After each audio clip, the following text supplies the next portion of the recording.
repeat it. My head is spinning and it feels alright. My head is spinning and... Bad luck, it could happen twice. You better check your past, make sure you've been nice. Welcome to Soccer Morning on NASN. Here's your host, Jason Davis. Good morning, everybody. Welcome to Soccer Morning on a Thursday. Music today courtesy of John Parker. Thank you very much for your selections, John. If you are interested in being a DJ for a day on Soccer Morning, go to soccermorning.com, help out the show, and sign up to pick all of our music. Today's music, John Parker. Again, thank you very much to John. Also, you give enough, you can be a co-host for a day. You want to sit in and listen to the rich tones coming out of my mouth over Skype and enjoy it? No, whatever. It's a terrible sales pitch, but you can be a co-host if you want to. It's a fun time. It is. Thursday edition of the program, big edition of the show today. Charlie Bohm will join us to talk MLS in a little while. We've got Jonathan Johnson talking about France, French football, a couple of stories in France. Lots to talk about in France. Clermont has hired a female manager, a woman manager. Groundbreaking stuff, second division in France. PSG has won the title, their second in a row, consolidating that place at the top with all of that money coming in via the Qatari resources. And yet they're also facing financial fair play fines, perhaps getting a break on them. We'll see. And maybe a squad reduction in the Champions League. We'll talk to Jonathan about that and get all of the ins and outs. And perhaps we'll even check on France and their World Cup squad as well, because we have something like 35 days until the World Cup. It's coming. It's here. The rosters are flying. Duck if you don't want to get hit by a roster somewhere. We talked about Honduras yesterday. Obviously, we're waiting on the United States if you live in this part of the world. But Brazil is out. And speaking of Brazil, Jack Lang, Snap Kaka Pop on Twitter, a Brazilian football writer, will join us to talk about Brazil's squad. We saw that come out yesterday, streamed live. Felipe Scolari announcing his squad for the World Cup. A team that essentially selects itself. And it's interesting to see the headlines when these rosters come out, because it's always about who was left, quote unquote, left off. Kaká was left off. I saw a headline that said Ronaldinho was left off. Yes, I know he's Ronaldinho. He's a former World Player of the Year. But at this point, Brazil has obviously moved on from Ronaldinho, no matter how effective he is still in Brazil. I'm not sure that was a surprise, is what I'm saying. Kaká, I'm not totally sure that was a surprise that he's not on the roster for Brazil. Germany with their roster out as well. I'm sure we'll go over that one over the next couple of days. So here they are. Here are those rosters, the real first tangible taste of what we've got coming in June in Brazil. But we still have leagues happening now. The league season isn't over in Europe. League season is smack dab in the middle in MLS. A couple of games in MLS last night. You have the Cup competition up in Canada, 2 semifinals in the Canadian Championship, the Voyageurs Cup. Obviously, the English Premier League took a big turn yesterday towards identifying who's going to win the title this year, as Manchester City just demolished Villa. My man Yaya Toure with that insane run to cap off that game. And yeah, Villa they were pretty much done. They had nothing to play for. But Yaya Toure's a machine. I love that guy. He might be my favorite player. I don't tend to identify to lock in on one guy. I enjoy this guy and that guy. He's good. I like watching him. Maybe Yaya Toure is my favorite play. In MLS, and we're going to go over this with Charlie in just a couple of minutes. You had Houston taking out Columbus 1-0. Will Bruin scoring with his back. Headline on that story: Will Bruin's header lifts Dynamo over Crew. Except it wasn't a header. I know it's hard to write a headline when essentially he did score in a way that would normally have been with his head. But it came off his back, Will Bruin. Also, last night, Seattle came back from a goal deficit after a penalty. Brad Evans, what are you doing? What are you doing, Brad Evans? That was clumsy, at the very least. You have to identify. I know Blas Perez made the most of it. But I think most referees are going to call that because Brad Evans essentially didn't know where Blas Perez was, ran him over, gave up the penalty, but Seattle came back because that's what Seattle does. Lamar Nagel scores. Kenny Cooper comes on and scores. Kenny Cooper apparently is not going to celebrate against any of his former teams ever. We've already had the Portland goal in which he didn't celebrate against the Timbers. Now he's not celebrating against FC Dallas. Does Seattle play Red Bulls anytime soon? When is that happening? Because Kenny can go score against the Red Bulls and then not celebrate. Clint Dempsey, obviously the star of the show for Seattle. It was okay last night. But Obafemi Martins is going to be the most important player for that team, certainly during Clint Dempsey's absence during the World Cup. And Martins is playing fantastic soccer, setting guys up all over the field. You imagine he's going to score a handful more goals at least, and he wasn't on the Nigeria squad, so he's not going anywhere. That's got to be a bit of solace to Sounders fans as they look at a possibility of their captain Brad Evans going, maybe, possibly, we don't know yet. He was on my squad because I think that's what Jurgen Klinsmann will do, and Clint Dempsey's obviously going to go. So two key contributors. If you have Obafemi Martins, and somebody will step up into that into the role that Brad Evans played. He played left back last night. Edward on Twitter. I like this. Dynamo win off the back of Bruins goal. There you go. Did you see that one somewhere, Edward, or did you come up with that one yourself? Because that's pretty good. You should write headlines for a living. Maybe you do write headlines for a living. Maybe that's your job. I was scanning the rest of sort of the European picture right now. As I mentioned, Manchester City, big step towards the title after Liverpool's draw with Crystal Palace. Now Manchester City has essentially got it in the palm of their hand. It changes the dynamic of Championship Sunday. Takes some of the intrigue out of it at the top of the table. You also had Sunderland yesterday beating West Brom and securing their survival for another season in the Premier League. Unbelievable stuff from Sunderland. And I have this conundrum in my head, this internal debate that happens. Because the instinct is to say, amazing job, Gus Poyet. You kept them up. You kept Sunderland up when it looked like it was over. You needed 7 points from whatever. Your schedule was a gauntlet of amazing teams, and you had to get points off of all of these teams you weren't expected to.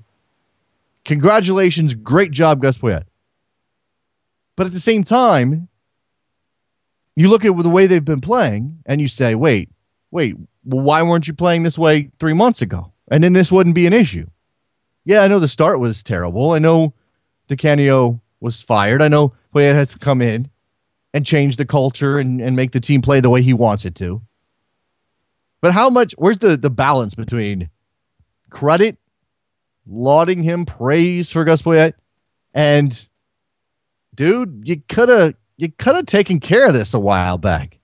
It might not have been an issue if you had figured it out.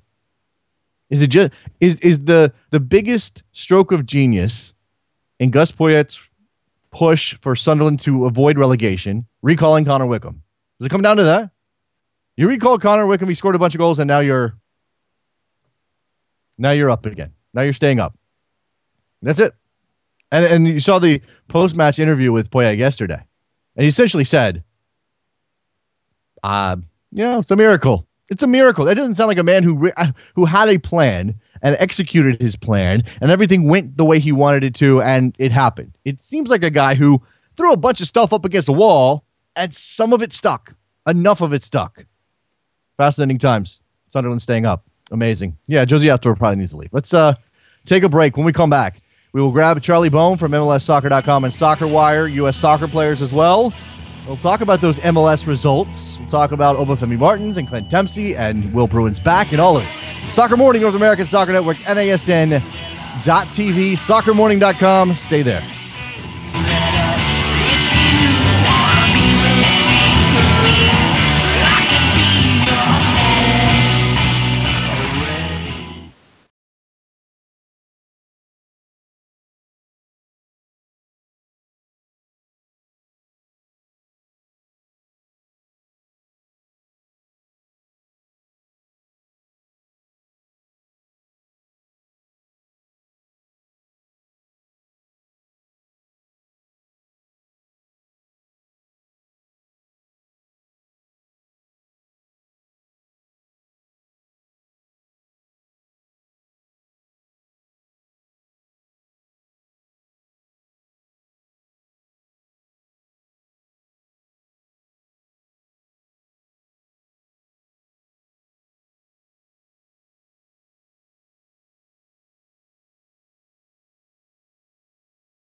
Welcome back to Soccer Morning on NASN with Jason Davis. Back on Soccer Morning, joined now by our friend Charlie Boehm from MLSsoccer.com, Soccer Wire, U.S. Soccer Players, CBOEHM on Twitter. Go follow him.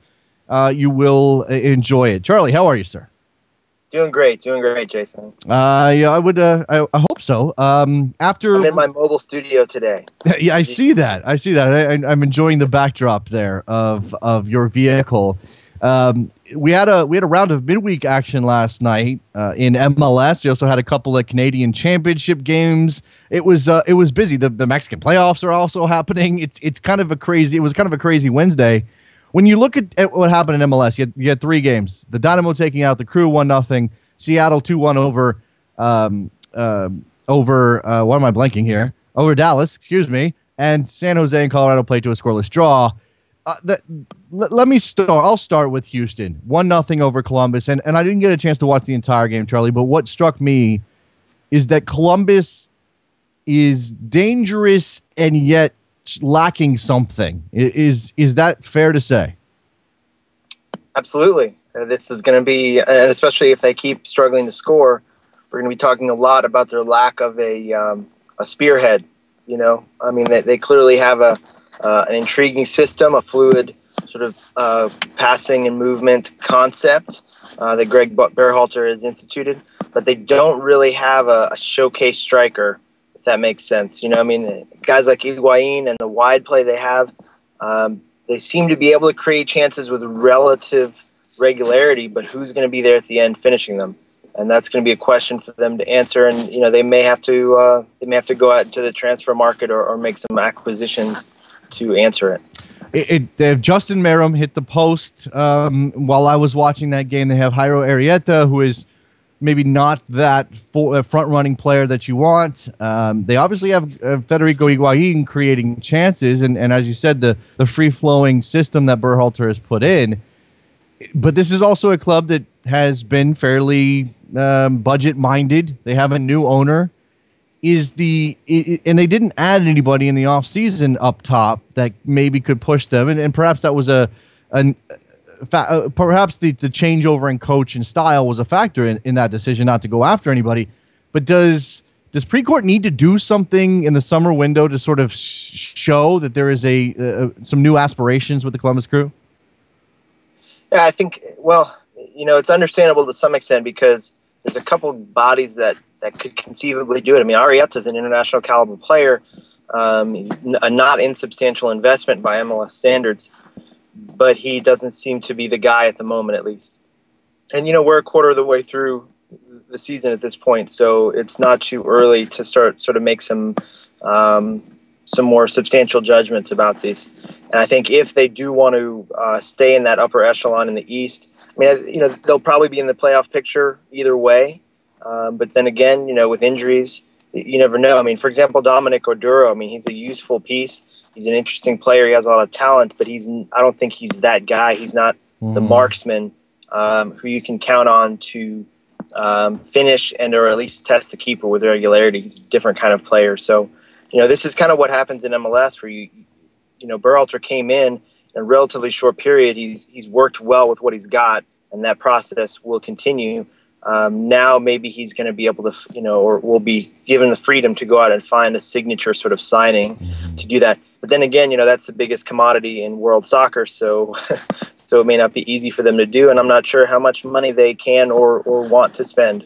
That's now 6 games without a win for the Crew, 2 losses in a row. And turning to Houston, a team who's been sort of on a roller coaster already. I mean, it's quarter way through the season. They've played 10 games, so they're actually a little bit ahead of most teams in MLS. But they started out strong. They had a bad stretch for a while, and now they put two wins together in a row. And I guess Will Bruin, I mean, Chivas USA is a get healthy game. That's pretty clear. And they beat the Crew at home, and Will Bruin is going to have to be the guy, especially when you consider that they're going to lose Boniek Garcia. They might lose Brad Davis. They need to put these together. They should have been putting these points together ahead of those departures. Yeah, you would have to say, most people would put Boniek Garcia as a more quote unquote valuable player, more of a commodity, both domestically and on the international market than Brad Davis. But I think Davis may be a little bit more integral to what they do, how they sort of conceive themselves, the leadership factor, the consistency, those intangibles he brings to the lineup. I expect him to be a member of the 30-man roster and quite likely that the 23-man roster for the U.S. national team.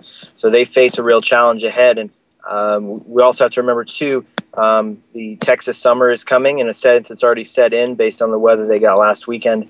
So they're going to have to figure out not only who's going to do it for them, but how they're going to do it, in some of the, roughest weather conditions, given that summer weather.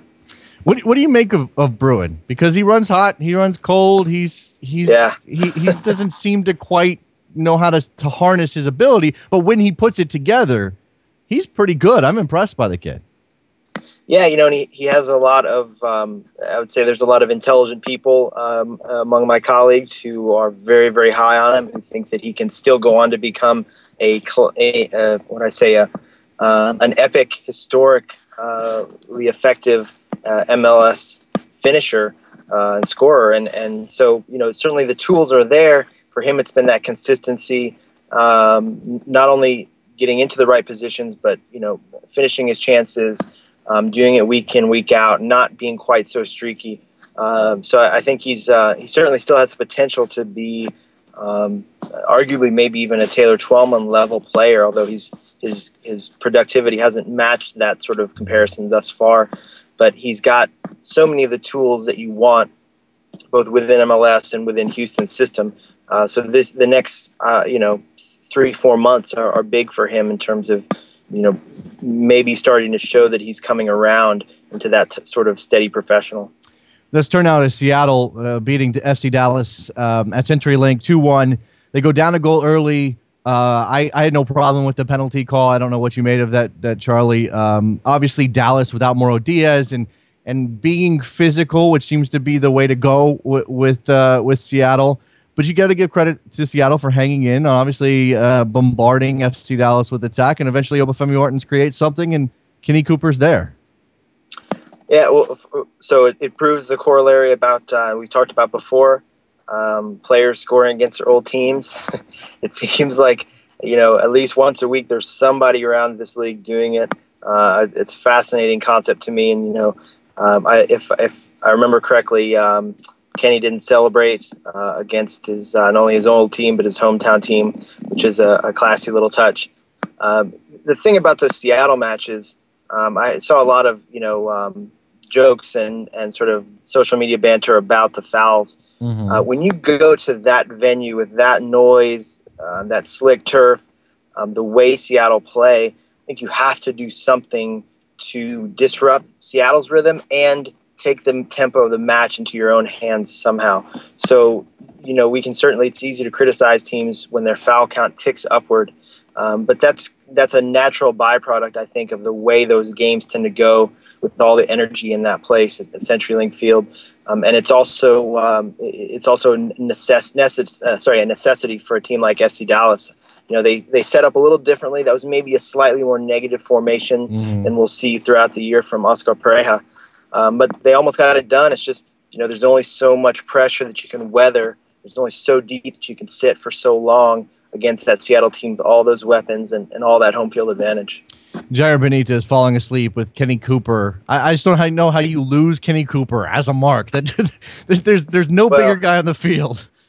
Benitez has a little bit of an unfortunate history in that sense, in terms of his mental consistency, his focus throughout the match. I think that team can do a lot of good things this season.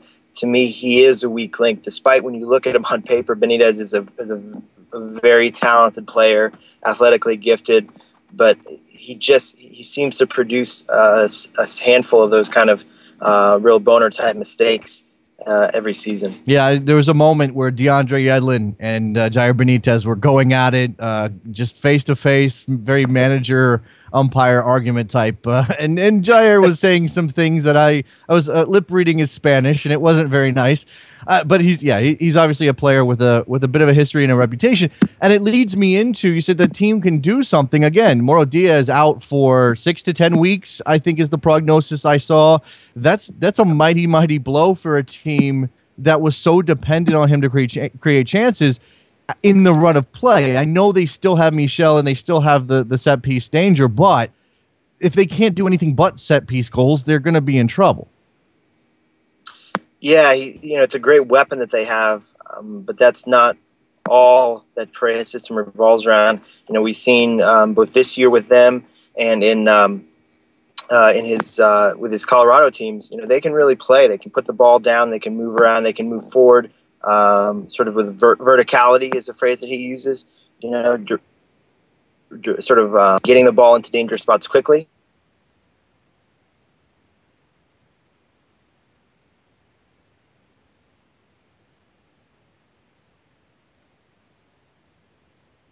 In central midfield, he can even play make a bit, but he's not a replacement for Diaz, who what was interesting to me is that FC Dallas did not specifically say what kind of knee procedure he's undergoing.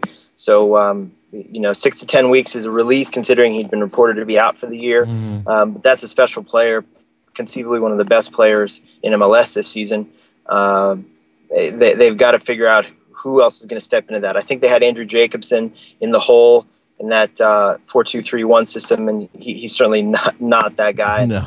Will they have to sort of moderate the way they play, or will they be able to still be as flowing and as ambitious as they want to be? Time will tell. It's interesting to see if they go out into the market and try to find somebody to fill that void, or within MLS perhaps via trade or something. Turning to Seattle, it's 5 wins in a row. By the way, also Danny Garcia, notable player there. They're one of their young kids. We talk a lot about their academy, yes, and the sometimes inconsistent production at the senior level that their academy system has led to. But he's one. He certainly stepped into the gap, or at least in the early days since Diaz has been out. Interesting player to watch. Fun player, young player to keep your eye on. They have there's talent there in Dallas, and they've lost Kellen Acosta as well. Although you wouldn't expect him to play the bulk of the minutes, he was a quality contributor while they had some injuries early in the season, and he's a young player with a lot of potential. You'd like to see him on the field. Moving to Seattle, it's 5 wins in a row. They have this habit now of falling behind but coming back, and just briefly kind of sketch out for me what you see as working for Seattle, and I do wonder where their weaknesses will be. I mean, there's still a little bit of question, I guess, over how good DeAndre Yedlin is defensively, and can that be exploited? Obviously, Dallas wasn't interested in doing that yesterday. But when Seattle goes into, I'm going to put them in the playoffs now because they're that good. Are they going to be able to get the job done? Yeah, I think they are certainly a playoff team at the moment. To me, the teams that have done well against Seattle in the recent past are the ones that can possess the ball at a high level, regulate the tempo. For example, what Portland did to them last year. Teams that can pin Seattle back, especially when they're at home. If you can, once again, like I mentioned before, control the tempo a bit, control the flow of matches, force some of those guys like Yedlin to sit at home, and they still, their left back issue is a problem. They've been playing a young guy there, Dylan Remick. He's hurt. Brad Evans stepped in. Brad Evans is probably going to be out for them pretty soon because of national team duty. Who's going to play a left back for them? And can those guys, and can that defense weather pressure themselves? They're used to being on the front foot. Not that many MLS teams that can do what I'm talking about with consistency, but those that do will have a really good chance to beat Seattle. Making their position players do what they need to do off the ball, keep things organized. Last year they were kind of a chaotic mess tactically, let's be honest. Things are going great this year. They just have so much attacking talent. Our friend Dave Clark up in Seattle, Sounder at Heart, calls it the Hydra, which is a fun way to look at sort of the multi-headed danger that they have up front. If they can control the terms of play, you're going to have a hard time. but pin them deep a bit, and I think good things happen for the opposition. So that'll be a fun thing to see who exactly can do that to them. Yeah, with Martins, Dempsey, and Nagel, and sort of weaving in and out of each other, and finding the space as it opens up, it certainly presents a lot of danger. And I was sort of struck by last night. This isn't necessarily new, but struck by what Siggy Schmidt has on the bench. I mean, he brings on Kenny Cooper, who scores the winning goal, but Chad Barrett looked pretty nice. And I guess if you're using Chad Barrett in 10 or 15-minute spurts and he's not being asked to lead the line and score the goals, he can be pretty dangerous in this league. It appears to be the case. Maybe that gives him a little bit something to prove when he does get his opportunities. He's been a highly inconsistent player in a striking role, but maybe he can also give you minutes out wide. Yeah. He can come in and close out matches. So Schmidt has accumulated an interesting array of bench options there, and we'll have to see how they handle things down the long haul. That has been a streaky team in their MLS existence. So can they keep this going all summer? Well, they've got to go away from home and do it there, and do it without some of their World Cup guys. So we shall see. There was one more game last night. It was San Jose hosting Colorado. It ended in a scoreless draw. I don't know how. I saw reports of chances. I saw a couple at the very end of the game. All I saw was Chris Wondolowski dink one off the post after Clint Irwin made a very nice save. I guess rather than focus on that game, because again, scoreless draw, point for each, I guess everybody goes home and just kind of feels meh about it. The programs in both San Jose and Colorado, I'll start with San Jose, because obviously Mark Watson took over for Frank Yallop, got the job on a permanent basis, but it hasn't been a good start. It's been really rough, and they're not scoring like they want to, and Chris Wondolowski's not really getting off the mark, and they're losing games and they're drawing games. What's the issue for San Jose? I mean, lots of people want to easily jump to, well, they play an ugly style, it's too direct, and et cetera, et cetera. Is that the issue? I think that's an oversimplification. They are good at direct. They're good on set pieces. Certainly, he's tried to move them into something that's a little bit more complex and a little bit more nuanced, without losing that, because every coach wants his team to be a threat on set pieces. Every coach wants aerial weapons when the time comes. He's trying to do more than that. I don't know that he's accumulated the horses to do it with. There's been a bit of bad luck here. I mean, they brought in a very, very talented player, Yannick Diallo, a Portuguese guy with a great resume, and who's been very effective in his time, but he went from a hamstring problem to now he's got a groin problem. He looks remarkably injury prone. He broke down just a short way into his first start last week. He is their sort of flair and one of their creative presences. Shea Salinas has been doing it, pretty consistently out on their left wing, but he and Wondolowski and others have noted that he can he's got 2 and 3 guys around him at times. So if he's the only one that can create something on his own, then it's going to be hard for them. So we saw Kari Stevenson, I think it was, had a pretty good game for them last night. I think a big problem is tactically they need to figure out how to get Wando closer to goal. Mm-hmm. He's dropping deep a lot. They're asking him to play as a second striker, a little bit different role. And I don't know that necessarily sets him up to succeed. That guy, to me, is a poacher. Wando needs to be in the box, around the goal, cleaning up scraps, relying on those instincts. But he's trying to do a lot right now. We know Wando is an intense player who, to his credit, takes his leadership role personally on that team. Problem is, that may be complicating things a bit too much for him. I think they just got to, find a way to maximize his strengths. But once again, yet another team that's got questions now and is going to have even more questions if he goes to Brazil. Mm-hmm. So, San Jose, I think we're going to see them be active in the international market and or on the trade market, because they do have some holes to fill. Yeah, I wonder how much of an impetus there is to actually do any of that, considering they're sort of in a holding pattern until the new building opens up. Nobody wants to just toss a season out the window, Charlie, but when you have a culture shift as significant as a new stadium that is built for you, maybe some of your instincts are to just kind of wait it out and see what happens when that place opens. That's a great point. And I don't know, the inner workings of that front office in terms of the plan, but I also know this is also, you could also flip that on its head a bit and say this is an important juncture for them. You not only want to be good when you open the place, but you want to be good when you're advertising the new place, when you are trying to sell those season tickets. You want to have fans on a good feeling. And I think they realize even to just tread water in that Western Conference, you've got to be a little bit more ambitious maybe than you would have had to have been in the past. Okay, fair enough. So and there's some players like Wanda who's the clock is ticking for them a bit in terms of their peak as professionals. So how much time is left for that roster's core? I don't know, and it's a tough call. And of course we know that Mark Watson has not. He was a internal promotion. So is he the long-term guy? Do they really want to go big season when they go into their new place and go be more ambitious or go find a high-profile coach?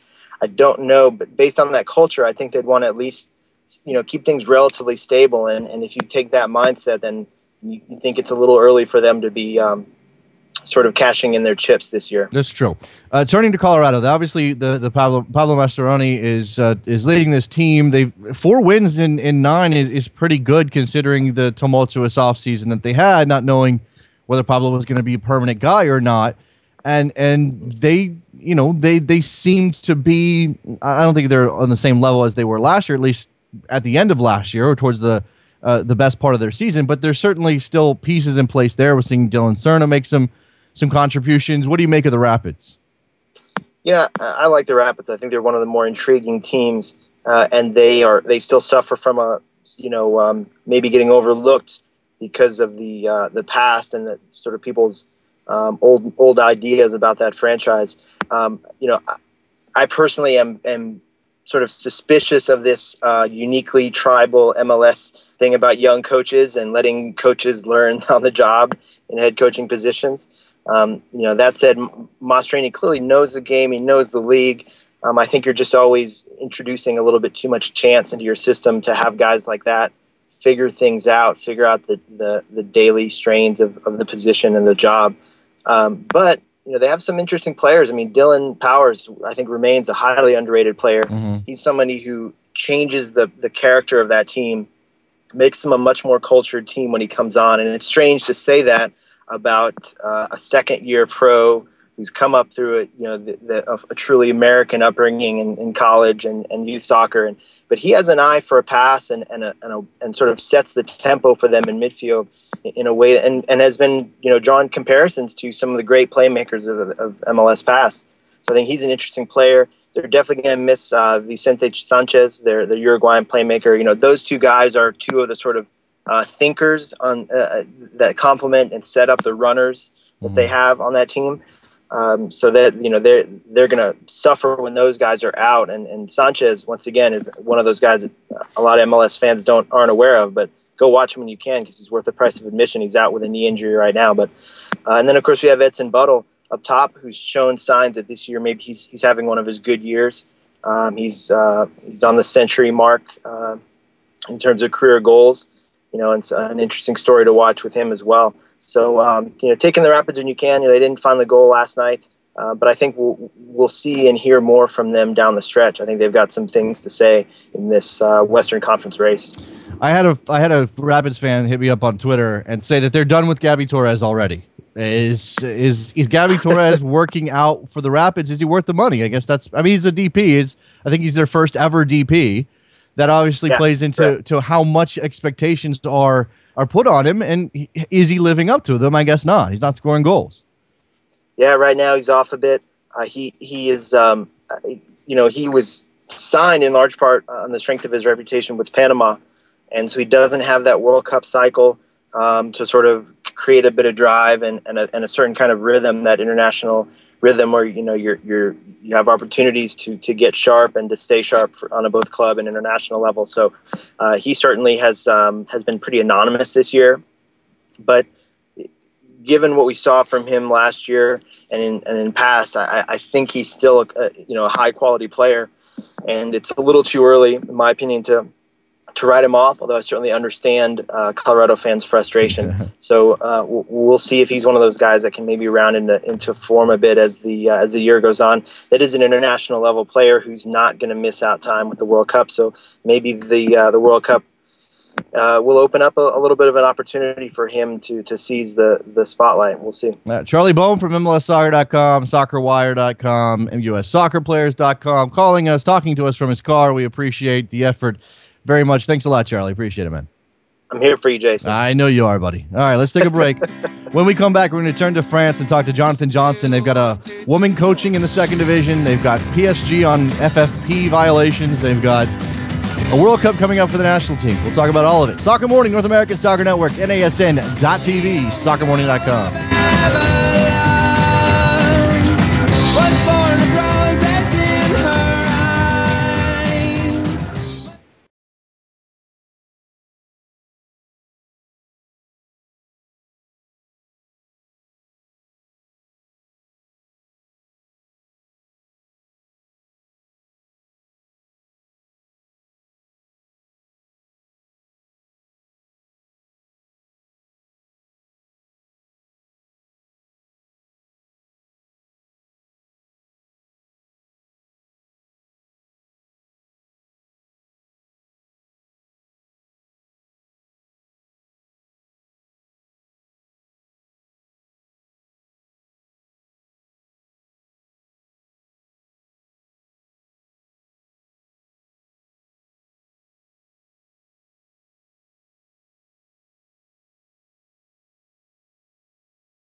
Welcome back to Soccer Morning on NASN with Jason Davis. I got Soccer Morning, joined now on the telephone by Jonathan Johnson, JON_Le Gossip on Twitter. He is our French football expert, and he joins us to talk. There's a lot happening in French football, Jonathan. How are you, sir?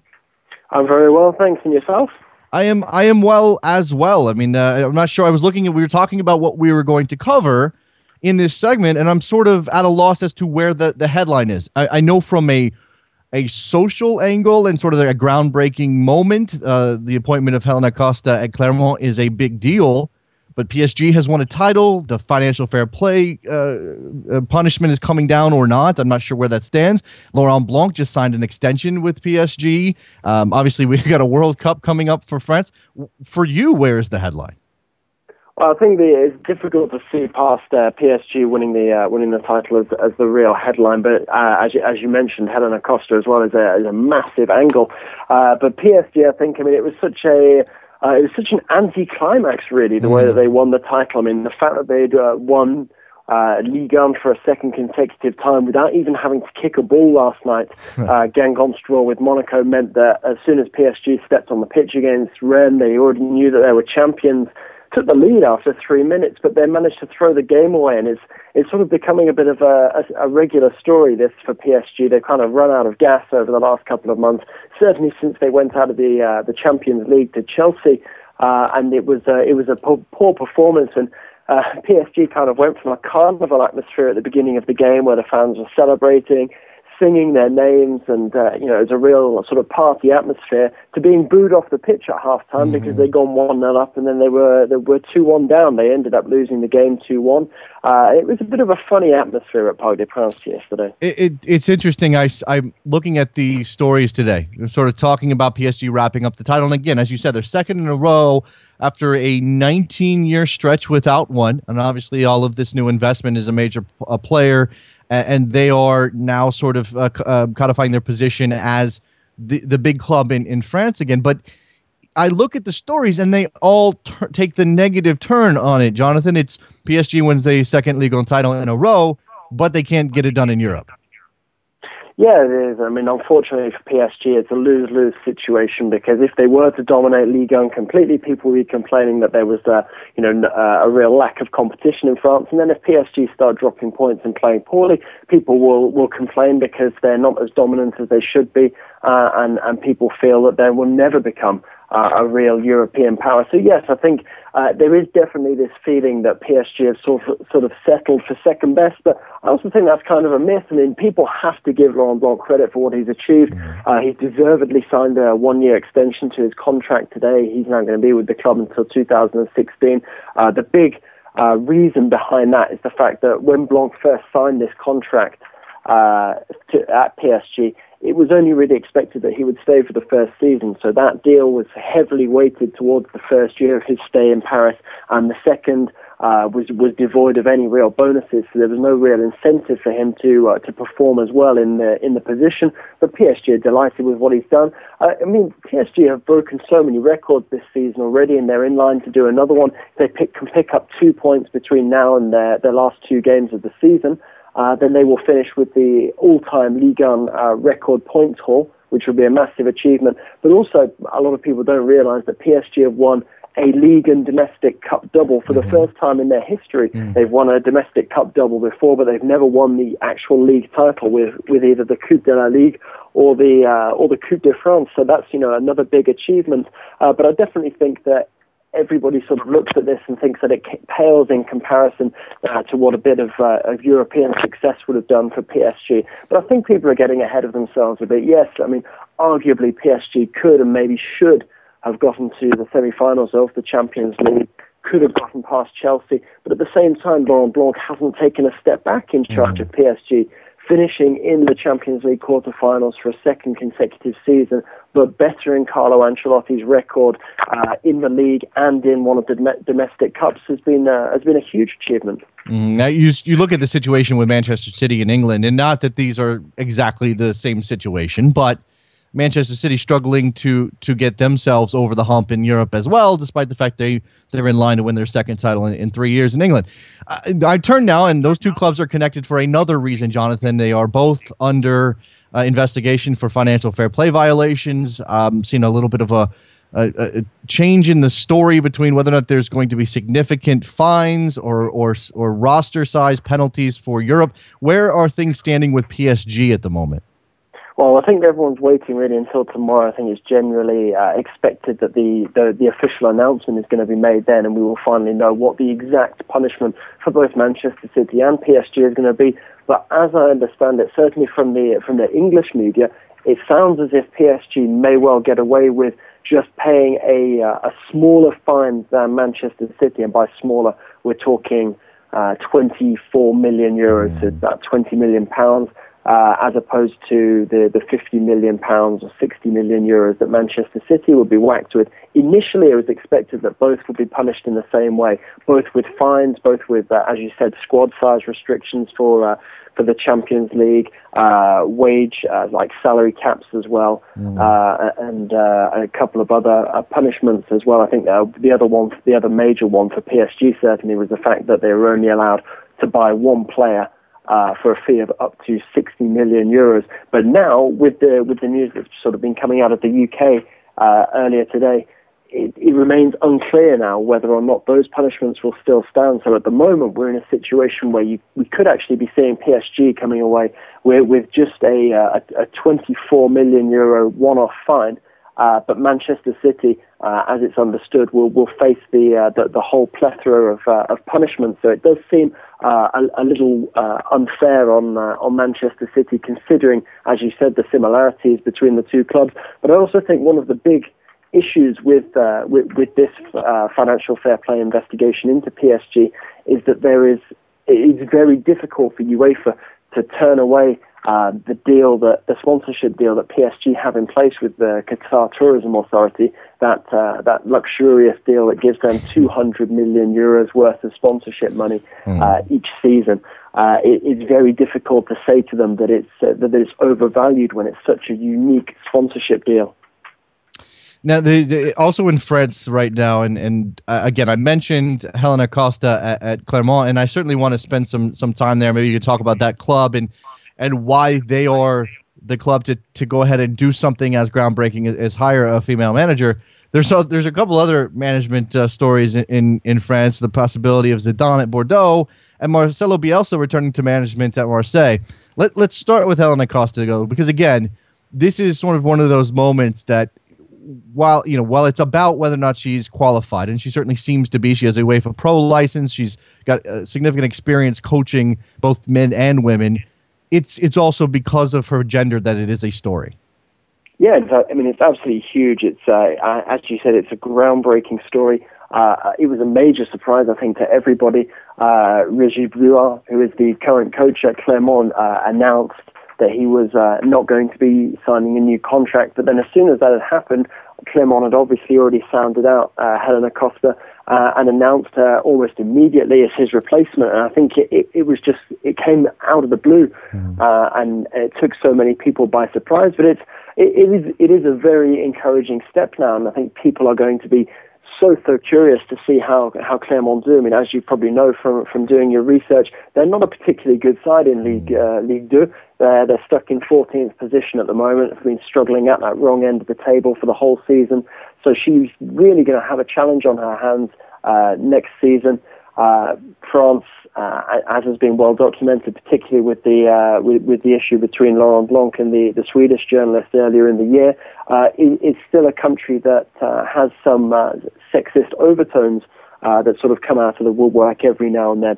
So it's going to be very, very interesting to see how this experiment works out. People are pointing to it as the Clermont president trying to really put his club on the map, and yes, of course he has. He's managed to attract some attention to a football club that's constantly living in the shadow of its more illustrious rugby-playing neighbours. Clermont is a region more renowned for its rugby team than it is for its football team. So it's a very interesting environment that Helena Costa has put herself into, but it's going to add some real spice to the start of the Ligue 2 season next year. It's not. We can't bemoan the lack of bravery on the part of someone like the Clermont president to make a move like this, and then complain that it's a PR move, that it's about getting attention. Because all I ask for, Jonathan, is that there's some kind of balance here. That it's not. If the woman in question had no credentials whatsoever, it would be different. But again, this is a woman who has spent her adult life coaching football. Yeah, absolutely. And I think that people have been making that point. If you have the experience, and you have the CV that sort of backs up an appointment like this, then you have to be given the opportunity, as certain like French footballing luminaries have already said. I mean, Arsene Wenger, for example, that there are women in other positions all around the world who are in charge of men in certain lines of work, and football eventually, was never going to be any different. You have female members of the army and that sort of thing. So it was inevitable at some point that some club was going to take the risk. But it sounds as if Clermont has selected, one of the outstanding candidates to sort of try this brave new approach. Just a bit of, for our listeners' benefit, a CV on Helena Costa. She spent time as the head coach of the Iran women's national team, the Qatari women's national team. She also spent time with Benfica coaching boys in their academy there. So again, plenty of experience. These other big name, story managerial situations in France, and I will start with Zidane at Bordeaux first. Has that approached the point where it seems like it's definitely going to happen? Is this the time for him to take charge? He's obviously worked his way up, and now he's been an assistant at Real Madrid. Does this make sense for him, and does it make sense for Bordeaux? I think it definitely makes sense for Bordeaux, and I think it makes sense for him as well. He's been making the right sounds recently, saying how much he wants to get into coaching and really sort of get into having like a hands-on job and coaching his own group of players now. I think he's ready for it. It sounds certainly from listening to the likes of Carlo Ancelotti talking about the way that he interacts with the Real Madrid players at present in his current role, that he is ready to take on an opportunity like this. And I think returning to France was always going to be the natural choice for Zidane. I don't think it was ever going to be a possibility that he immediately took over at Real Madrid as his first coaching position. You know, he has to get a bit more experience. And for me, I think that Bordeaux is perfect. There are a number of opportunities that were touted once it became obvious that Zidane is looking to get into coaching. One of them was Monaco, who looked set to part ways with Claudio Ranieri. Another is Marseille, where Marcelo Bielsa is now being confirmed as coach for next season. And Bordeaux, as soon as Francis Gillot announced that he was going to be stepping aside, the immediate rumours started, because Bordeaux is a perfect club for Zidane. Not only is he a former player there, but it's also a club that produces some excellent talents, has plenty of pedigree within French football, but crucially the expectations are not as high as they would be at a club like Monaco, and the fans of teams like Marseille would create for any coach coming in. So there at Bordeaux, Zidane's going to have the support of the fans, support of the club. Everybody's going to remember how good he was for them as a player, but he's also going to have the time to really, put his stamp his authority on that team and sort of shape them the way that he wants to, and really get to grips with the fundamentals of everyday coaching. Marcelo Bielsa at Marseille, as you mentioned, and this is interesting for a couple of reasons. And obviously, Bielsa is a figure of fascination for a lot of the world because of his unique style and what he brings to the job. He is laser focused. He is potentially revolutionary tactically. What does this mean for Marseille?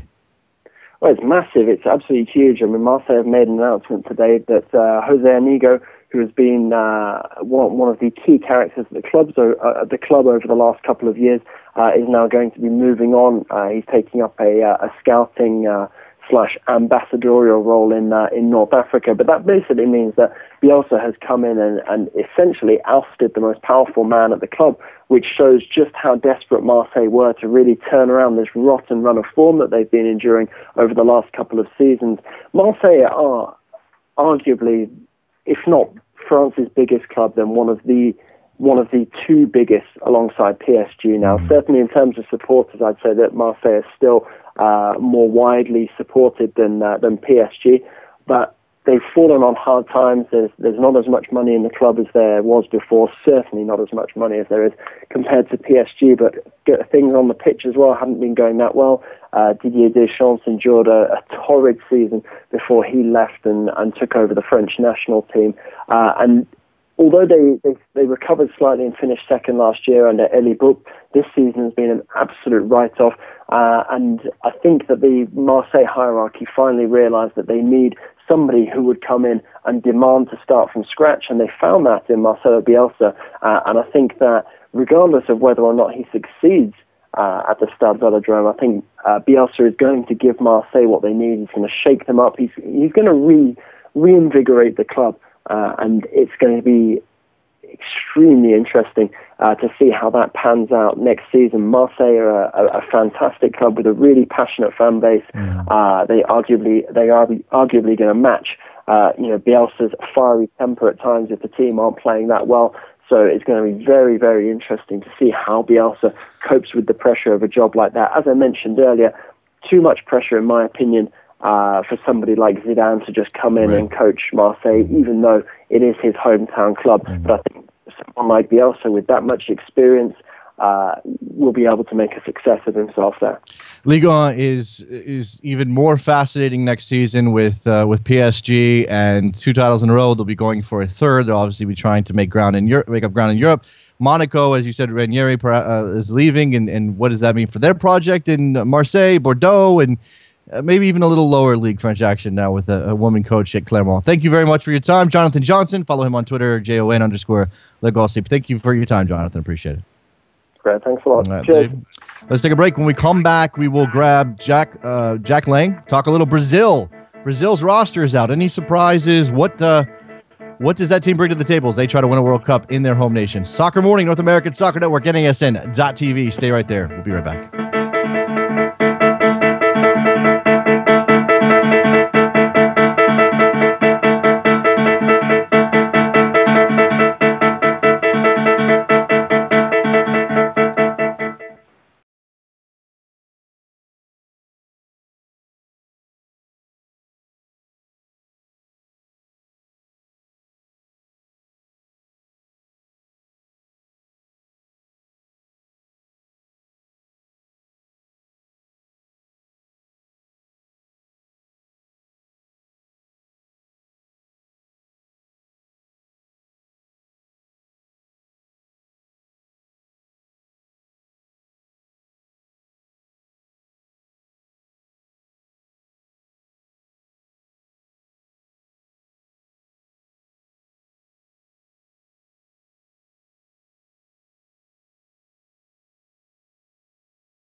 Welcome back to Soccer Morning on NASN with Jason Davis. Back on Soccer Morning, turning now to Brazil's World Cup team. Jack Lang, snap, caca, pop. There's underscores between all the words, between the words. Yes.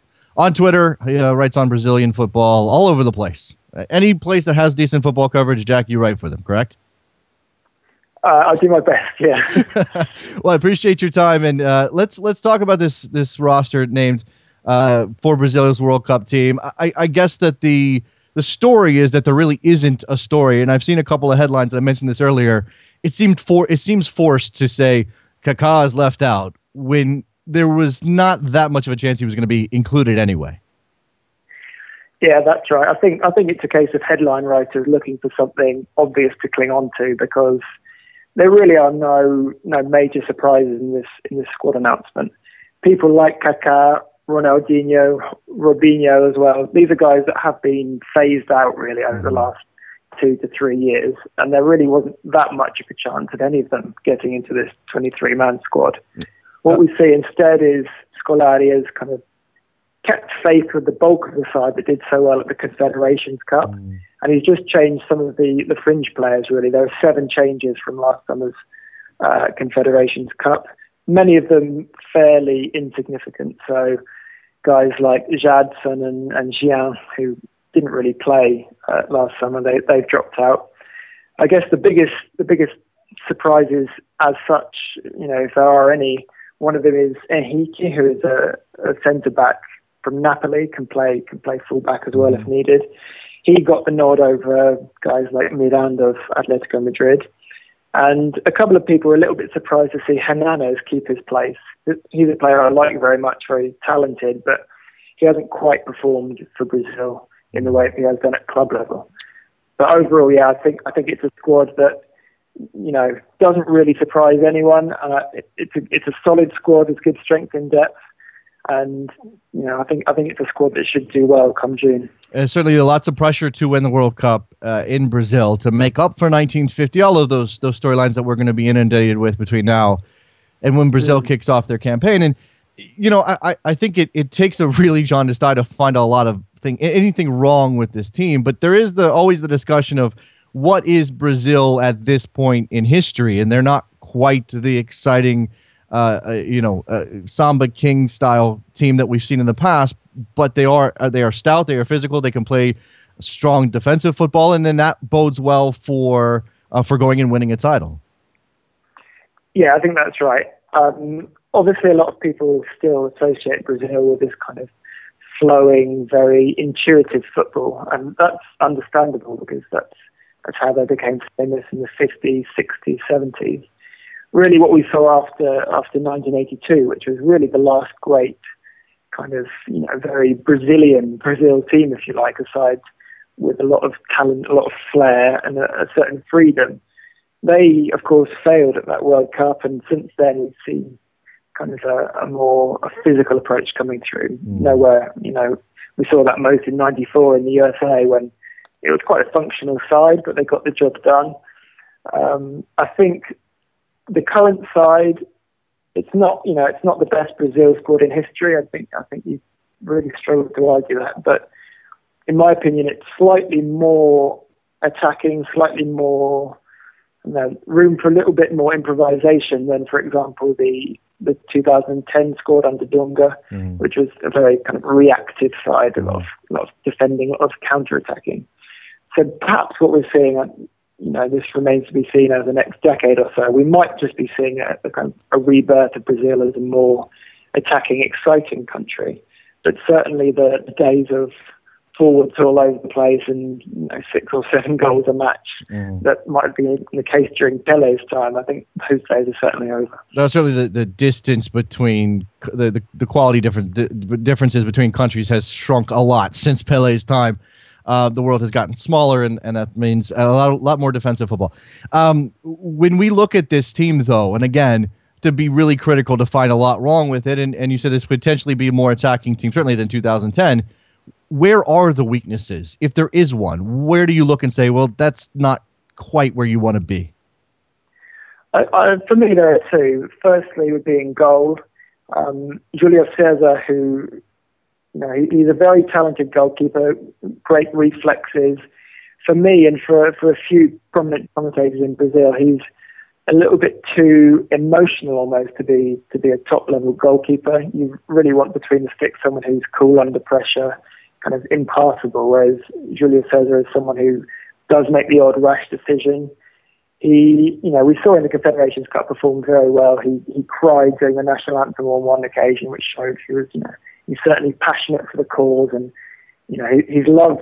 The people that like Julio César love Julio César. But for me, there's slight question marks over him, not least because for the first half of the past season in Europe, he couldn't get into a second division side in England. Scolari trusts him, obviously, which is really a recurring theme in this squad. That players that Scolari has built up a trust in over years, and he obviously has no qualms about putting him in goal. But for me, that's not at a world-class area for Brazil. The other would be up front. Now, I'm a very big fan of Fred, who had a spell in Europe with Lyon in France, and I think he's a very talented finisher. But I think you'd struggle to argue that he is on the level of the best strikers in the world, someone like Cavani, Ibrahimovic, Falcao. He's someone who will get goals within the 6-yard box in the penalty area, but he's not someone who's going to change a match on his own single-handedly. I think he'll be a fine starter, but the backup to him is not quite at the level. And there's Joe, who didn't do very well in England with Man City. He's done better back in Brazil, but he's certainly not a top-level replacement. And after that, there's no one at all. People like Damião and Pato, young players who are expected to be around at this tournament, have kind of tailed off. Which, if for example, Fred goes 2 or 3 games without scoring, they're left in a bit of a tricky situation because I don't think they're going to want to start the show in a World Cup quarterfinal. Joe's a name that definitely jumps off the page as sort of something that might not fit. Now, again, I'm not tracking Joe's career closely, so I'm sure he's doing fine in Brazil. But you look at the rest of the squad, and you kind of that's especially because everybody remembers him from his Manchester City stint. Hulk there, Neymar there, Fred, you mentioned. Bernard, that's as a group not quite up to Brazilian standard. I suppose that when you have Ronaldo in recent memory, it's going to be difficult to live up to that. Yeah, that's right. I think in my lifetime, I don't think I've seen a player who's kind of changed the way I thought about football so much as Ronaldo. He's kind of not just supremely talented technically, but he kind of raised the bar for the level of athleticism that's expected of forwards today, like really brought in that new age of power and pace. I think Fred is, like I said, he's a sharp finisher, but I don't think he's on the same level as Ronaldo, certainly. And then looking further back, people like Romario, Pelé, people who will be remembered forever as some of the best forwards finishers of the game. Certainly this year's crop of strikers looks a little bit light on the ground. Although having said that, of course, Neymar, the team's big star, he wouldn't really consider himself a centre forward. So it could be that the strengths in other areas make up for that slight deficiency up front. Neymar is interesting to me. I mean, obviously his move to Barcelona has been sort of an up and down situation. We had the time spent waiting to pick the right moment to leave. He's not a player who he can take over moments, but he's not going to take over a game by himself. He certainly needs support, and you imagine he's going to need forward help in order to find his place. But he had a strong Confederations Cup. He's still the star of Brazil. What are the expectations on him this summer? I think Neymar is a different player when he's playing for Brazil than he is for Barcelona. So obviously in Spain he's second fiddle to Messi. There's a lot of pressure after his transfer fee. He's had a tough first season, not least because Barcelona are undergoing a tough season as a club. But I think when he puts on that yellow jersey, I think there's a confidence to him that perhaps isn't there in Spain. He knows that he is the star of this team, that he has the full backing of the coaching staff and the whole country, really. I mean, if you go to Brazil this summer, you're not going to be able to move for adverts starring Neymar and Neymar's face being plastered all over, like hoardings, things like that. So there's no doubt that in the minds of Brazilians, he is going to be the face of the World Cup. At least from a commercial point of view. Of course, that doesn't necessarily translate into performances on the pitch, but what I will say is that his performance levels for Brazil have been very, very high for the last year and a half, possibly even 2 years. Like you say, he can't do it alone. He's not quite at the level where he can win things single-handedly, like maybe someone like Maradona in the past could have claimed to. But if he gets, decent support from what is a solid side around him, there's certainly going to be a platform for him to shine once more. Certainly all sets up for a great World Cup for Brazil. If there is, and I hate to be negative, because again, the expectations are high, and this you look at the squad and you imagine they're certainly good enough to go and win it on home soil. But if there is a potential to slip, where is it? Do you see one? And certainly, I guess we have to start with the group. Is there anything in the group that would scare Brazil at all? I think the only danger for Brazil in that group is if they start off with a disappointing result. So I think any victory against Croatia, even a scrappy victory, I think will set them off, set the momentum off, and I think they'll come through it with a fair amount of ease. But if, should they draw that first match, should they lose the first match, I think at that point people might become, a little bit tetchy, a little bit nervous. Obviously with, the whole 1950 factor hanging over their heads, a poor start to the tournament would generate the kind of, speculation and unease that would make it more difficult to thrive. What we saw last summer at the Confederations Cup is that Brazil, when they find some momentum, they can be very difficult to stop. So Brazil won all of their games last summer, didn't really come up against much adversity. So kind of there was never a point at which Scolari was being questioned, never a point at which these players were in doubt. So I think the only way that they could struggle in that group is that if they concede a freak early goal against Croatia and end up drawing that one 1-1. But I think even a scrappy 1-0, 2-1 win in the first game, I think they'll come through it fairly easily. I imagine it'll be difficult for Croatia to dictate the tempo of that match. The opener on Brazilian, so the first 20 minutes, I don't think Croatia will do much except hang on for dear life. That would be my guess. Yeah, I think that's right, especially with the crowd in São Paulo. I think it's going to be an explosion from the start, like you say, and for Brazil's sake, I hope that opening period produces a goal or a moment of excitement before the slight worry edges into the crowd. Jack Lang, you can follow him on Twitter, snap_kaka_pop. Excellent stuff on Brazil and this Brazilian squad. Appreciate your time, Jack. Thank you very much. No worries. Thank you. Right. There goes Jack. We have 15 minutes left or so in this program. The phone lines are open, 347-756-6276. If you have thoughts on MLS results last night, the way things are shaping up in that league, certainly PSG, Manchester City now on the verge of a title in England. Sunderland staying up, shockingly. What's next for Josie Altidore? That's going to be, for Americans, the focus. But I'm going to turn now to something else English-related. Yeah, I know, grown. It's all about England all the time. Well, sometimes it is. And when something like Greg Dyke, the chairman of the FA, when his report comes out outlining proposals to make some fundamental changes in the way English football promotes English players, we have to talk about it. We have to. And not just because of the impact it might have on English football, although I am always fascinated by English attempts to fix the English game, because I think you could make a pretty solid argument that England overachieves. Not underachieves, overachieves. And yet here we go with a report that says puts forth all these proposals, including B teams in a new division between the Football League and League Two. It's insane. We'll get into some details in a second. 516, you're on the air. Hey, how you doing, Jason? I just wanted to know on the ASN website who you would choose for your 23. My 23, I will go and perhaps do it on the ASN website as well. But my 23 is on ESPN FC Soccer USA blog right now. You want my whole 23? Is that what you're asking for right now? Well, yeah. So, like, even if you can post it on Twitter or something, okay.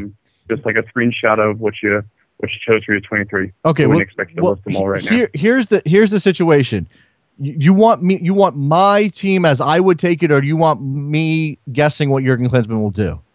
No, I want you what you would if you what were I would do. Who would you send? I'm such a practical, pragmatic type of guy. I don't think I've even put together my own personal roster. But let me see if I can do that right now. And you go ahead and groan every time you hear a name that you don't agree with. All right, we'll just do it that way. Sure. Okay. All right. Here's Howard Guzan Ramondo. No problems. No issues. No problems. Skating right through. No kidding. All right. In the back, Gonzalez, Beasler, Goodson, Cameron, Johnson, Parkhurst, because I like him. I'm taking Beasley. I might turn, if it was my team, I might take Timmy Chandler because of his talent. And I know there's a lot of argument out there about whether or not Brad Evans should go. I think Brad Evans will go. I don't know that he's the best choice there. I'd be scared. Ronaldo's coming at me. Let me go throw out a guy who plays in the Bundesliga and actually knows how to play that position from growing up playing that position. Midfielders, Bradley, Donovan, Dempsey, Bedoya, Zusi, Beckerman, Diskerud, Jones. And I don't want to take Julian Green. I really don't want to take Julian Green. He almost has to be there, though, just because they made us think about it, that, like, all this hype and everything, he almost has to be on the plane. I don't know that's... What do you mean he has to be on the plane? He has to be on the plane because of everything that we've gone through with him and that his choice. And yeah, I think exactly. I think he will be. I think he will be. Went through all this trouble to get him on the roster, and instead of it's a big controversy between U.S. and Germany, he almost have to be there, which is unfortunate for the rest of the guys, because if you look at that ASN list, there's over 100 guys that could be on that list, but he almost gets his own task because of everything that's happened. I think he's going to go. I really do think he's going to end up there. I'm not totally in agreement, although it's up to Klinsmann to decide if he can actually make a contribution.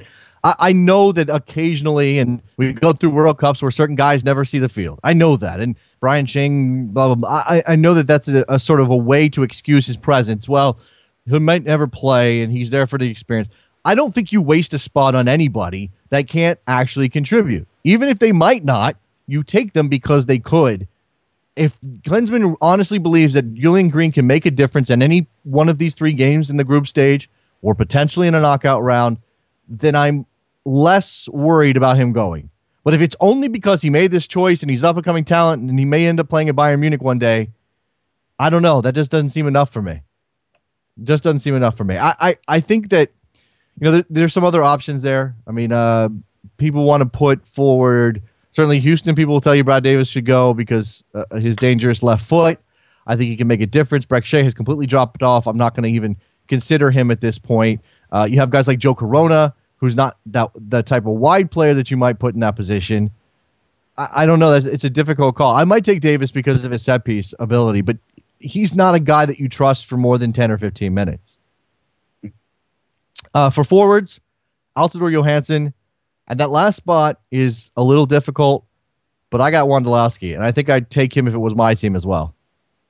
I know I would choose him as well because, you know, he's done so much for the Gold Cup and everything, and you almost have to put him in because he's been scoring whenever he gets in the game. So, I mean, you can't just say, like, oh, he might not be World Cup caliber, but if he's scoring against these international teams and everything, he's almost has to have a chance.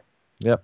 I appreciate the phone call. Thanks a lot. There's your roster. Talking about that. And again, Monday for the USA 30-man roster. And Klinsmann holding an open competition, so you don't quite know who's going to make that 23, 16, 17, 18 spots locked in. Maybe some other spots up for grabs. We'll see what comes out of that. All right, back to this England development. Greg Dyke, chairman of the FA, making some interesting and potentially what's the word? Impactful, upheaval creating. That's not a word. I made that up. I put two things together. Making some proposals that would fundamentally change lower league football in England, certainly. And the focus, here's the main thing. He proposes restrictions on non-European Union players at the Premier League level, and he suggests no non-European players below the Premier League level. In fact, he's got his limit that he's proposing for the Premier League is 2 non-European Union players per team. 2. That means that has a major impact on American players. 540, you're on the air. How you doing, Jason? What's up? Who's this? This is Tyler. So I read the proposals and whatnot that have been released by Dyke and whatnot, and I think my biggest thing is the fact that there's not that much depth in English football to really put these English players in the Premier League and on the clubs that he wants them on and getting the minutes that he wants them to get. I think that goes back to what you were saying about England kind of overachieving, and I think the English people in general kind of have this notion that they're a little bit better than they are. They don't really see it as reality, in my opinion. It is interesting because obviously England feels like they're the type of country that should go and win a World Cup. And when you see the success of smaller countries, I mean, look, Uruguay is a small country, but they go and they compete, and they may not win a World Cup, but they're going to be in semifinals occasionally and that kind of thing. You sort of look at them, and I'm sure England looks at them and goes, "Well, why not us? We created the damn game." And look, there are obviously cultural concerns that changed whether or not certain programs are going to work on the same level in one place as they do in another. And England specifically and the FA specifically looked at Spain and their B team setup because you have Barcelona B in the lower divisions, et cetera, and wants to port that over to England. And I just don't know that makes the same kind of sense or will work in the same way. And even in Spain, there may be some argument whether or not that's the best way to go. And they're talking about putting a League 3 just below League 2, above the semi-professional levels, that would have these B teams, but also non-B teams, and then there would be the B teams can't actually be promoted above that level. It's, again, some very interesting things happening there, and whether or not that would make an impact. Here's the other bit. No players coming in on overseas visas should be allowed to join clubs in any league in England other than the Premier League. The players are either of exceptional talent or they are not. No players on overseas visas should be allowed to be loaned to other clubs in England, even if they are in the Premier League. A cap of, say, 2 players should be introduced on the number of non-EU players allowed in any one club, squad, or team sheet. Many countries, including Spain, Italy, France, and Czech Republic, have already have this rule. Okay, 5 Premier League clubs currently have 3 or more non-EU players in their first team squad. Outside the EU, many countries, blah, blah, blah, blah. Caps on number of foreign players.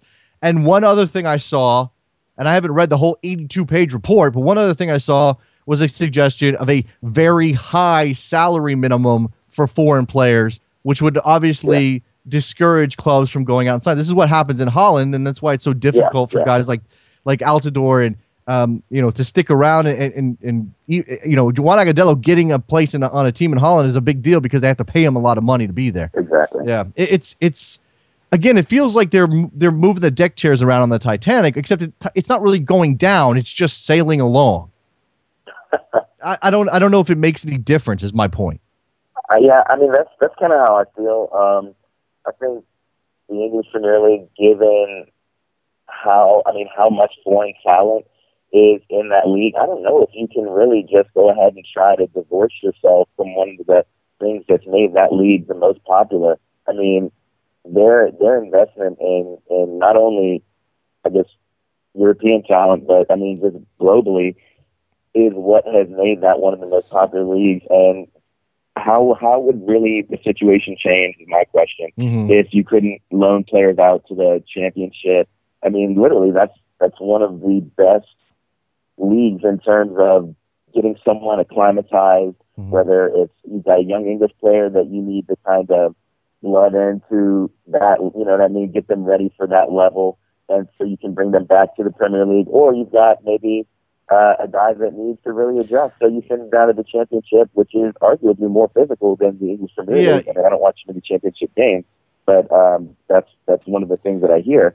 So I think in the long run, while they definitely, I think it's a noble aspiration to protect the English game and to ensure that English players do have a future in their own domestic league. I don't know if any of the measures that I read about in the report are going to be the best way to bring about that end goal. Yeah, well, you also have the fact that because it's the European Union, they can't restrict opportunity to EU nationals. Yeah, to EU nationals. So really, what kind of significant impact is it going to have on English players? Because, I mean, you even look at it here.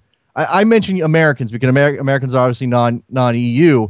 Exactly. They would be affected. Certain players maybe from Africa are going to be affected. South Americans will be affected. But you're also going to have this increased premium on dual internationals, on getting passports for countries that your grandmother came from. Like that suddenly becomes, it's already a thing. It's already a major thing for a lot of places. It becomes even more important when England, which does have a reputation of being the home of so many foreign players, if they went this route. Again, this has to go through a lot of approvals and it has to be ratified. I don't think a lot of this stuff is going to happen, but it is sort of interesting to see the mindset of England as they address this notion of we're underachievers. We want to go win the World Cup by 2022. And Greg Dyke's goal is, while there are 66 English players that are regulars now in the Premier League, he wants 90 by 2022. I mean, it's fascinating stuff. Tyler, appreciate the phone call, man. Yeah, all right, have a good one. All right, there you go. There's Tyler from my neck of the woods, apparently, at least based on the area code. All right, we are rapidly closing this one down. It's been fascinating. We haven't really even had a chance to talk about the U.S. Open Cup. I apologize for that. Go to thecup.us for all of your Open Cup information. That tournament is starting right now, is underway. It's going on. MLS Club's not there yet. Will be in the near future. But for the time being, get some of those lower level squads, the amateur squads, going at it. Real Madrid slipped up yesterday against Valladolid. I think I mentioned this off the top of the show. Probably means Barcelona or Atletico Madrid is going to win the title. You have championship playoffs tonight. They start tonight in England. Speaking of second and third and fourth division in England, Derby and Brighton, that's the 3 seed and the 6 seed playing off in the championship. I talked about the Canadian championship. Toronto FC beats Vancouver 2-1, but that's a good result for Vancouver on the road. They got the away goal. They did it with their kids. Sets them up nice for the return leg. Edmonton beats Montreal 2-1. That's a little bit less enthusing for, that's not a word. That's a little bit less exciting for Montreal to go on the road to a second division team and only get a 2-1 win. All right, let's squeeze in David real quick before I got to go. David, you're on the air. Hey, Jason, I'll confess that I have not read this article you're referring to. It's a report. It's 82 pages, David. It's a report. It's a PDF. Okay. I'm just saying that I'm just so sick of the English essay. I mean, the clear implication is that if they can get rid of foreign players and get more English-based players in the Premier League, that somehow the English national team is going to perform better. Well, and that is just folly. Okay. It's a false argument. Sure, David. David. The problem is, why does the issue is that you have an organization that exists not only to run the leagues, and they don't really run the Premier League, but they're a part of it. Not only to run the leagues, but to advocate for the glory of their national football. So when you look at England, they go, we want to go win a World Cup. You get a bunch of people in a room, they're going to constantly try to come up with ways to do it. I mean, that's their raison d'etre. I'm not saying that they're right, but go ahead. Go ahead. Right. Well, here's an idea. If you're a young English player and you find your path to a Premier League team blocked, then have you ever looked at a map of Europe? Have you heard of Germany, Italy, Spain, Portugal? They have pretty good leagues in those countries. Right. Maybe leave the English country. Players are not willing to travel. Yeah. And okay. I mean, I can't think of a prominent English player right now who's playing outside of England. In Europe. I mean, I guess Joey Barton did for a while, but I can't think of anybody else. Yeah. Seriously, I can't think of a single one. And that's why. And that's the problem. It's why our friend Gav has a website, or had a website. I think it's still going on. Les Rose Beasts, which tracks English players abroad, because it just doesn't happen enough. You can actually have a whole website dedicated to English players playing outside of England, because there are few enough that you can actually keep an eye on most of them. I appreciate the phone call, David. I got to go. Okay. All right, there you go. There's David getting all worked up about England. I don't really care what England does. England can do whatever they want to do. They can go and mess with their system as much as they want. Again, my interest is, what impact does it have on Americans? And if Americans suddenly can't go to England anymore, certainly at the lower division levels, and you better be damn good if you're going to get one of those couple of non-EU spots with the Premier League side, that actually has a serious impact. Maybe more Americans end up in Spain or Germany or Holland. I'd be okay with that. England doesn't have to be the only place. There's a cultural trading that happens that makes it easier for Americans to go to England. Still a shock, I'm sure. Breck Shea at Stoke. That was crazy. But Americans, if they want to go to other places, I think that's fine too. All right. Please go to iTunes ratings and reviews. Please go to soccermorning.com. We are listener supported. We need your help to keep us going at a World Cup coming up. Looking forward to that. Very excited. Lots of things in the works here at NASN. This show, World Cup coverage, World Cup call-in. We're going to throw a bunch of stuff at you. So be ready for that. Soccermorning.com, where you can support the show if you want to pick the music or just throw in a little bit into the hat and help us out. So iTunes, I already mentioned that. Thanks to our guest today, Charlie Boehm, Jack Lang, Jonathan Johnson. That's it. What's tomorrow? Friday. Looking forward to Friday. All right, that's good. And thanks to John Parker for our music today. He helped out the show. He got to pick this very cool music. This is Titus Andronicus, A More Perfect Union. We'll see you guys tomorrow. Bye. No waiting for the front bus to carry me to who knows where.